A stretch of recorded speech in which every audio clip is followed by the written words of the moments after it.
ముందు భాగంలో విశ్వామిత్రుడు తన తపస్సుని తీవ్రతరం చేసి తన ఇంద్రియాలను నిగ్రహించి ధ్యానం చెయ్యగా బ్రహ్మదేవుడు ప్రత్యక్షమై ఆయనను బ్రహ్మర్షి అని ఆశీర్వదించాడు. ఆ తరువాత విశ్వామిత్రుని కోరిక మేరకు వశిష్ఠుడు కూడా ఆయనను బ్రహ్మర్షి అని ఒప్పుకున్నాడు.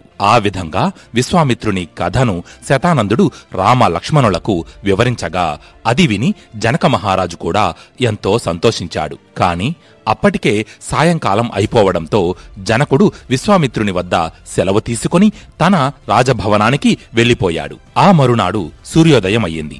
జనక మహారాజు కాలకృత్యాలు తీర్చుకొని మరలా విశ్వామిత్రుని వద్దకు వచ్చాడు. వచ్చి ఆయనను రామలక్ష్మణులను ఇంకా వారితో పాటు వచ్చిన ఋషులను అందరినీ సాదరంగా తన సభాభవనానికి ఆహ్వానించాడు. తగిన రీతిలో వారందరికీ అతిథి మర్యాదలు చేసి విశ్వామిత్రుణ్ణి భక్తితో పూజించాడు. ఆ తరువాత మాట్లాడుతూ, ఓ విశ్వామిత్ర మహర్షి, రామలక్ష్మణులారా, మీకు ఇదే మా స్వాగతం. నేను మీ ఆజ్ఞాబద్ధుడను. మీకు ఏం కావాలో నన్ను ఆదేశించండి, తక్షణమే నెరవేరుస్తాను అని అన్నాడు. అది విన్న విశ్వామిత్రుడు అంటూ నవ్వుతూ, ఓ జనక మహారాజా, మీ వినయ విధేయతలు అత్యంత ప్రశంసనీయము. నాతో పాటు వచ్చిన ఈ ఇద్దరు యువకులు అయోధ్య రాకుమారులైన రామలక్ష్మణులు. ఈ విషయం నిన్ననే మీకు చెప్పాము కదా. అయితే వీరు మీ దగ్గర ఉన్న అమోఘ ధనస్సుని చూడాలని అనుకుంటున్నారు. మీరు దానిని చూపిస్తే చూసి తిరిగి వెళ్ళిపోతారు అని అన్నాడు. అయితే దానికి జనకుడు విశ్వామిత్రునితో, ఋషీశ్వర, మీరు కోరినట్టే నేను వారికి ఆ ధనస్సుని చూపిస్తాను. కాని దానికంటే ముందుగా నేను దాని యొక్క విశిష్టతను మీకు తెలియజేస్తాను, వినండి. ఆ ధనస్సు శివధనస్సు. పూర్వం దక్షయజ్ఞ సమయంలో రుద్రుడు తనకు యజ్ఞంలో హవిర్భాగము ఇవ్వనందుకు కోపించి ఈ శివధనస్సును ధరించి దేవతలందరి శిరస్సులను ఖండించడానికి పూనుకున్నాడు. అప్పుడు దేవతలందరూ ఆయన్ను భక్తితో ప్రార్థించగా ఈశ్వరుడు దయతో వారిని క్షమించి వదిలిపెట్టేశాడు. కాని ఆ తరువాత తాను ఎత్తిన శివధనస్సును ఎక్కడ ఉంచాలా అని ఆలోచించి పరమశివుడు దానిని నిమి చక్రవర్తి వంశంలో 6వ వాడైన దేవరాతుడు అనే ఆయనకు అప్పగించాడు. ఆ దేవరాతుడు మరెవరో కాదు, మా పూర్వీకుడు. ఆ ప్రకారం అప్పటి నుండి ఆ శివధనస్సు మా రాజభవనంలోని పూజామందిరంలో వంశపారపర్యంగా పూజలందుకుంటూ ఉంది. అయితే ఆ తరువాత ఒకసారి నేను ఒక యజ్ఞం చెయ్యడానికి సంకల్పించి యజ్ఞశాలను నిర్మించడం కోసమని నాగలితో భూమిని దున్నుతూ ఉంటే ఆ నాగలి తగిలి భూమిలో నుంచి ఒక పెట్టె బయటకు వచ్చింది. అప్పుడు ఆ పెట్టెను తెరిచి చూడగా అందులో నాకు ఒక పసిపాప కనిపించింది.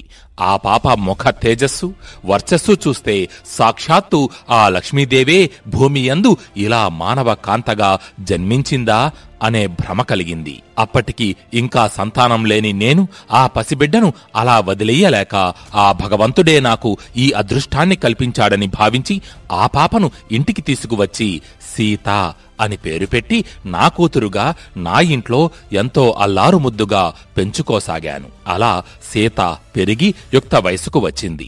తను అయోనిజ సుగుణాల రాశి. అందంలో గాని గుణంలో గాని లోకంలోని మరే స్త్రీ అయినా తనకు సాటి వస్తుందని నేను అనుకోను. ఇక్కడ అయోనిజ అంటే మానవ యోని నుండి జన్మించనిది అని అర్థం. కాబట్టి ఇంతటి చక్కని కన్యను వివాహమాడేవాడు ఖచ్చితంగా లోకంలోనే గొప్ప పరాక్రమవంతుడై ఉండాలని నేను భావించాను. అందుకని సీతను వీర్యశుల్కగా ప్రకటించి ఆమెకు స్వయంవరం ఏర్పాటు చేశాను. అంటే సీతను వివాహమాడాలంటే వీరత్వమును శుల్కముగా ఇవ్వాలి. నా ప్రకటన విని లోకంలోని ఎక్కడెక్కడి నుంచో ఎందరో రాజులు సీతను వివాహమాడడం కోసం మిథిలకు వచ్చారు. అప్పుడు నేను వారికి ఈ ధనస్సును చూపించి దీనిని ఎక్కుపెట్టిన వాళ్లకే నేను నా కూతురును ఇచ్చి వివాహం చేస్తానని చెప్పాను. దాంతో వాళ్ళందరూ దీనిని ఎక్కుపెట్టడానికి ప్రయత్నించారు. కాని వాళ్లలో ఏ ఒక్కరూ ఈ ధనస్సుని ఎక్కుపెట్టడం కాదు కదా, కనీసం కదల్చలేకపోయారు. అందుకని నేను వాళ్లలో ఎవరికీ సీతనిచ్చి వివాహం చెయ్యలేదు. దాంతో ఆ రాజకుమారులందరూ నా మీద పగబట్టి నేను కావాలనే వాళ్లకు అలవికాని పరీక్ష పెట్టి అందులో నెగ్గకుండా చేసి సీతనిచ్చి వివాహం చెయ్యకుండా వారందరినీ అవమానించాననే కోపంతో ఊగిపోతూ నామీద యుద్ధానికి దిగారు. తమ తమ సైన్యాలతో మిథిలా నగరాన్ని చుట్టుముట్టారు. నేను ఒక్కడిని నా వద్దనున్న సైన్యంతో అంతమంది రాజులను ఎదిరించలేకపోయాను. కాని వారిని నగరంలోనికి రాకుండా రాజ్యం బయటే అడ్డుకున్నాను. అలా సంవత్సరం గడిచింది. మా మధ్య యుద్ధం సాగుతూనే ఉంది. ఇటు రాజ్యంలోని అత్యవసర వస్తువులు, ధాన్యము అయిపోయాయి. ప్రజలు ఆకలితో ఆహారం కోసం అలమటిస్తున్నారు. అప్పుడు నేను ఇలా పని కాదనుకొని తపస్సు చేసి దేవతలను ప్రార్థించాను. దేవతలు నా ప్రార్థనను మన్నించి నాకు సైన్యాన్ని సమకూర్చారు. నేను ఆ సైన్యంతో నన్ను ఎదిరించిన రాజులను ఓడించి వారిని రాజ్యం నుంచి తరిమిగొట్టాను. దేవతా సైన్యం ధాటికి తట్టుకోలేక శత్రురాజులందరూ తలో దిక్కుకు పారిపోయారు. ఓ విశ్వామిత్ర మహర్షి, ఇది ఈ ధనస్సు యొక్క వృత్తాంతం. నేను శివధనస్సును రామలక్ష్మణులకు చూపిస్తాను. రాముడు ఆ ధనస్సును ఎక్కుపెడితే అన్నమాట ప్రకారం నేను అతడికి నా కూతురు సీతను ఇచ్చి వివాహం చేస్తాను అని అన్నాడు. అయితే జనకుని మాటలు విన్న విశ్వామిత్రుడు ఏమీ మాట్లాడకుండా, ఓ జనక మహారాజా, మీరు చెప్పిందంతా విన్నాను. మీ వద్దనున్న ఆ ధనస్సును తెచ్చి రామునికి చూపించండి అని అన్నాడు. దాంతో జనకుడు వెంటనే పూజామందిరంలో పూజలందుకుంటున్న శివధనస్సుని అక్కడకు తీసుకురమ్మని తన సామంతులను ఆజ్ఞాపించాడు. ఆ ఆజ్ఞను శిరస వహిస్తూ 8 చక్రాలు గల వాహనం మీద ఒక పెట్టెలో శివధనస్సు భద్రంగా అమర్చి ఉండగా ఆ వాహనాన్ని 5,000 మంది మహాబలవంతులైన దృఢకాయులు తాళ్లతో బలంగా లాగుతూ అక్కడకు తీసుకువచ్చారు. దీనిని బట్టే అర్థం చేసుకోవచ్చు అసలు ఆ శివధనస్సును కదిలించడం ఎంత కష్టమో. అయితే అప్పుడు జనకుడు అలా తీసుకువచ్చిన ఆ దివ్య ధనస్సును విశ్వామిత్రునికి రామలక్ష్మణులకు చూపిస్తూ, విశ్వామిత్ర మహర్షి, ఇదే శివధనస్సు. వంశపారపర్యంగా మాకు వచ్చినది. దీనిని ఎంతోమంది రాజులు, రాజకుమారులు ఎక్కుపెట్టబోయి విఫలమయ్యారు. రాజులే కాదు, దేవతలు, గంధర్వులు, అసురులు కూడా ఈ ధనస్సుని ఎక్కుపెట్టలేకపోయారు. కాబట్టి అటువంటి ధనస్సుని ఎత్తడం గాని ఎక్కుపెట్టడం గాని మానవ మాతృనికి సాధ్యమా అని అన్నాడు. అంటే ఇక రాముడు కూడా దానిని ఎక్కుపెట్టలేడు అనే ఉద్దేశానికి వచ్చేస్తూ. అయితే జనకుని మాటలు విన్న విశ్వామిత్రుడు రాముని వంక చూశాడు. చూసి, రామా, ఒకసారి వచ్చి ఈ ధనస్సుని చూడు అని మాత్రమే అన్నాడు. దానిని ఎక్కుపెడతావా అని గాని లేదా ఎక్కుపెట్టు అని గాని అడగలేదు, చెప్పనూ లేదు. ఎందుకంటే ఆ నిర్ణయాన్ని రామునికే వదిలేశాడు. అయితే విశ్వామిత్రుడు చెప్పింది విన్న రాముడు, అలాగే మహాత్మా, నేను ఆ ధనస్సు ఉన్న పేటికను తెరచి అందులోని ఆ ధనస్సును చూస్తాను, తాకుతాను. నాకు శక్తి ఉంటే దానిని ఎత్తడానికి, ఎక్కుపెట్టడానికి ప్రయత్నిస్తాను అని అన్నాడు. ఇక్కడ రాముని మాటలలో ఆ ధనస్సుని నేను ఖచ్చితంగా ఎక్కుపెడతాను అనే అహంకారంగాని లేదా నాకు మాత్రమే సాధ్యమయ్యే పని అనే గర్వంగాని లేవు. కేవలం మనసులో ఆత్మవిశ్వాసం, మాటలలో వినయం మాత్రమే కదలాడుతున్నాయి. రాముని మాటలకు విశ్వామిత్రుడు అంగీకార సూచకంగా తల ఊపాడు. దాంతో ఇక ఏమాత్రం ఆలస్యం చెయ్యకుండా రాముడు ఆ ధనస్సు ఉన్న వాహనం దగ్గరకు వెళ్లి దానిమీద ఉన్న పేటికను తెరిచి చూశాడు. అందులో తలతలా మెరుస్తూ కనిపించింది శివధనస్సు. రాముడు ఒకసారి దానిని తాకి భక్తితో నమస్కరించాడు. అప్పుడు అక్కడ ఉన్న వాళ్ళందరి కళ్ళలో ఒక్కటే సందేహం. ఇప్పుడు ఏం జరుగుతుంది? రాముడు ఈ ధనస్సుని ఎక్కుపెడతాడా?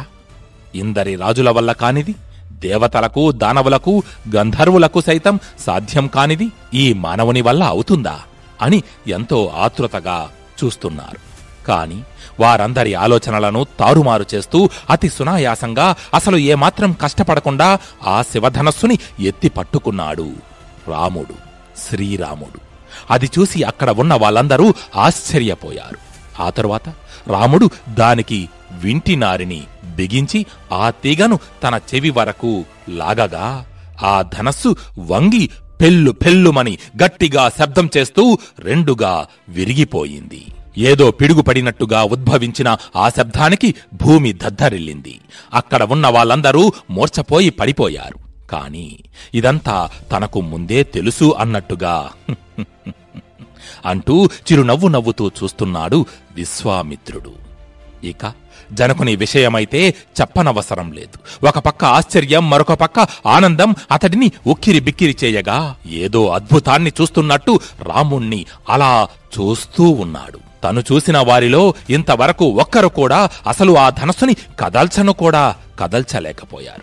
కాని ఇప్పుడు రాముడు కేవలం దానిని కదల్చడం మాత్రమే కాదు, ఆ ధనస్సును ఎత్తి ఎక్కుపెట్టి ఏకంగా రెండుగా విరిచేశాడు. దాంతో ఇంతకాలానికి తన కుమార్తె సీతనిచ్చి వివాహం చెయ్యడానికి తగిన యోగ్యుడు దొరికాడనే ఆనందంతో పొంగిపోయాడు జనక మహారాజు. ఆ తరువాత ఏం జరిగిందో తరువాయి భాగంలో తెలుసుకుందాం. జై శ్రీరామ్, జై జై రామాయణం.